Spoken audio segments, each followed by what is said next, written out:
What's going on with everyone? What I'm about to say about XRP has been kept secret in boardrooms and whispered between central banks for years. You haven't heard it until now. Because after what we talk about today and after you know what's going on with XRP and on Wall Street, one thing becomes very clear.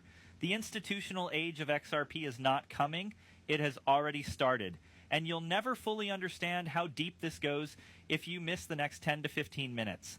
There's an account called Lord Belgrave that just posted a very long topic. We're going to do it together.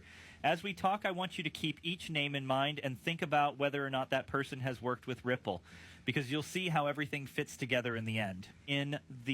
His story goes that in 2019, he was sitting in a consultant room at the Bank of England's Threadneedle Street building. There is a loud clock in this room, and each chair looks like it was put there on purpose. Representatives from some of the world's largest banks were sitting across from him. There was a policy expert from the ECB, Barclays, Santander, Deutsche Bank, BNP Paribas, and yes, Ripple's institutional strategy team. There is no store noise or hype. We had a real talk, the talk that goes on behind the talks. Someone slid a secret information pack across the table. It felt like reading the future because the idea inside was so bold and ahead of its time. Ripple planned to release a stablecoin backed by the euro that was made for business settlement, built to connect straight to the European financial system, not a store ticket. Not a stablecoin from the dollar store, a fully collateralized programmable payment instrument that the central bank must be able to see.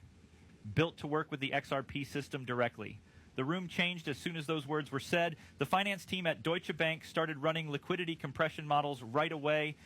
Barclays began to separate funding rounds during the day. It became clear to BNP Paribas that they could stop relying on expensive Nostro funds.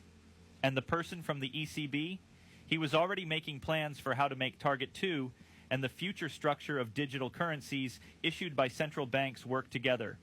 The numbers on the economy were crazy. Less exposure to counterparties, less capital loss, almost no costs to run, reconciliation between partner banks in real time, a single layer for settlements all over Europe. The ECB expert then said something that will stay with you forever. If a digital instrument backed by euros fits with the way supervision works, it becomes Europe's primary settlement rail, not by law, but because it works better. That's when it all made sense. Europe knew where the world was going before it happened. It was clear to Ripple too.